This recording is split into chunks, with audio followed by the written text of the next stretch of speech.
You were just selling flatbreads on the street when a powerful cultivator started wiping out mortals. After a massive hand flattened the entire city, only a giant palm print remained on the ground. You were the only survivor for miles, simply because you are immortal. You have a stat point system in your head to upgrade strength, mana, and luck, gaining 1 point for every year you live. So you decide to go into seclusion, outlive all these cultivators, and then rule the world. After 2.5 years of training, you become a constable in a remote town. Sticking to your principle of doing good deeds, you help a girl in need become the top performer at the local brothel. You even treat the stray dogs on the street to a buffet. Just like that, you were named the outstanding constable for 2 years in a row. Just when you thought life would stay peaceful, the imperial court started drafting, targeting you constables first. Because you're on the government payroll, you're fit and have already received some training. Just as you thought your cover was blown, your status as a 2-time outstanding constable exempted you from service. You were about to say that good deeds pay off when a local officer approached you with a grave look. You thought he was looking for trouble, but he actually wanted to entrust his 15-year-old daughter to you. He's heading to the front lines and knows you're a trustworthy man because of your good deeds. He promised you a large sum of money if you would take care of his daughter. You agreed without much thought and headed straight to the officer's house. Standing at the door, you called out, "Xiaoyan, are you there? It's your brother Shen." You heard hurried footsteps inside, and a girl came out shyly saying, "Hello, brother Shen." You smiled and said, "I'll be looking after you from now on." Did your father tell you? Xiaoyan nodded nervously, and you added, "I'll go grab my clothes and bedding and move in." Xiaoyan froze, her face turning bright red as she shook her head. No, that's way too fast. Besides, I'm not of age yet. Even though you're a good guy, brother Shen, please let me say no for now. The sudden nice guy card left you stunned. Realizing she misunderstood, you laughed. "I live in the third house on the next street, just call if you need anything." You helped her tidy up the house and took her out to buy some supplies. A few days later, she started to warm up to you. You taught her some science and math, and under your guidance, Xiaoyan began to see the world through a scientific lens. Besides that, you poured all your points into strength, occasionally performing magic tricks like crushing rocks into powder for her, and life was peaceful and fun. Days drifted by slowly, and while the town remained untouched by the war. In the shadows, a mysterious force had already set its sights on Xiaoyan. You know, a gang of bandits has been lurking near Waxy Town, robbing and killing people lately. We've searched the mountains many times but found no trace of them. With the bandits still at large, the townspeople are living in constant fear. One night, you were patrolling the streets as usual. Little did you know, a man at the town entrance was secretly meeting a group of strangers. Led by the man, they quickly snuck into town and headed straight for Xiaoyan's home. The man knocked on the door. "Xia, it's me, Blacksmith Wang. Open up, it's an emergency." Xiaoyan didn't open the door, but instead cautiously moved toward the tunnel you left for her. As the blacksmith kept calling out, the impatient gang smashed the lock and forced their way in. Hearing the commotion outside, Xiaoyan grew tense. Their footsteps felt like blades pressing against her heart, making it hard to breathe. Just at this critical moment, a loud voice rang out. "What do you think you're doing?" You held up your lantern, staring down the group. These were the bandits you'd been hunting, and Blacksmith Wang was the traitor. Seeing you were alone, the bandits burst into arrogant laughter. The leader sneered. "What's this? Walking right into a trap? How about you kowtow to us and we might just spare your pathetic life?" You didn't say a word, simply pointing your sword at them. "Drop your weapons in 10 seconds or I'll kill you all."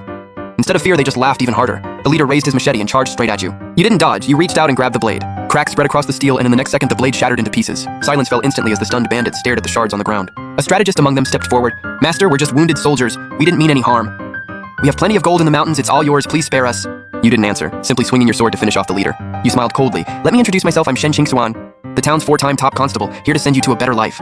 Seeing this, the bandits realized they couldn't kill you and charged at you all at once. But in less than 10 minutes, you were the only one left standing. Xiaoyan was also stunned by your incredible strength. The next morning, the villagers saw the scene outside Xiaoyan's door. Seeing the bandits lying in rows, they were shocked and started whispering among themselves. You were promoted to captain of the guards for this feat, and learned from the villagers that one of the bandits had an older brother. He might come for revenge after you join the immortal sect, but you aren't worried. Who knows who will be stronger in a few decades? Over the next few years, after boosting your strength to 10, you made an unconventional choice and added 1 point to your luck. You just wanted to test it, but to your surprise, even picking up a rock on the road revealed a gold nugget inside. A few years later, Xiaoyan grew into a beautiful young woman. Matchmakers visited, but she refused them all, preferring to stick by your side and visit you constantly. Even though you were in your 30s, you hadn't aged a bit and remained as handsome as ever. "Brother Qingquan, I made this steamed fish, try it and see how it tastes."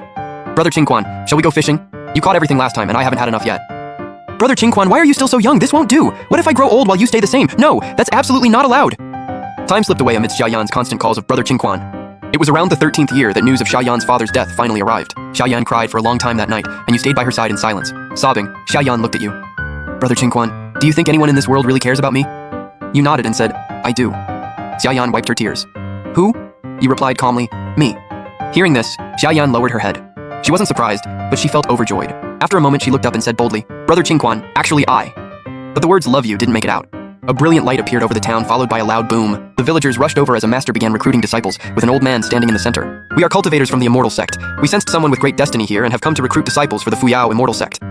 As soon as he spoke, the townspeople were in an uproar. You see, the immortal sects are ancient powers above the heavens, and their disciples are more prestigious than emperors. Joining an immortal sect is a once-in-a-lifetime opportunity for any commoner. Once the crowd gathered, the old man pointed his finger, and different colored lights appeared above everyone's heads. Just as he was about to speak, he was so shocked that he crushed the magic artifact in his hand. The elder from the Fuyao immortal sect was trembling with excitement, took a deep breath, and said, "Please, summon the ancestor."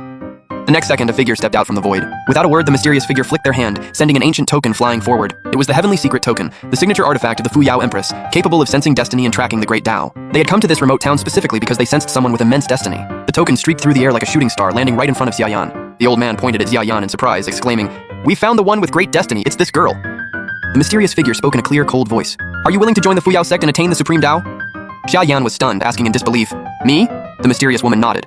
She continued, "The token has 9 levels of destiny. You have reached the top 3, confirming your great destiny." Still struggling to believe it, Xia Yan shook her head and asked, "Are you sure there isn't a mistake?" The woman shook her head, pointing at the token. "The token never lies. You are the one. You are destined for greatness. Don't refuse. If you don't join us, evil cultivators will capture you and your life will be at risk." Hearing this, you frowned and asked, "How do we know you aren't just after Xia Yan's destiny?" The woman replied, "Our sect protects this realm. I can swear a great Dao oath to keep her safe." She pointed at Xia Yan, and suddenly the world shifted as a thin beam of light connected them. Xia Yan felt a strange connection and realized the woman wasn't lying. Seeing this, you asked, "What is cultivation actually like?"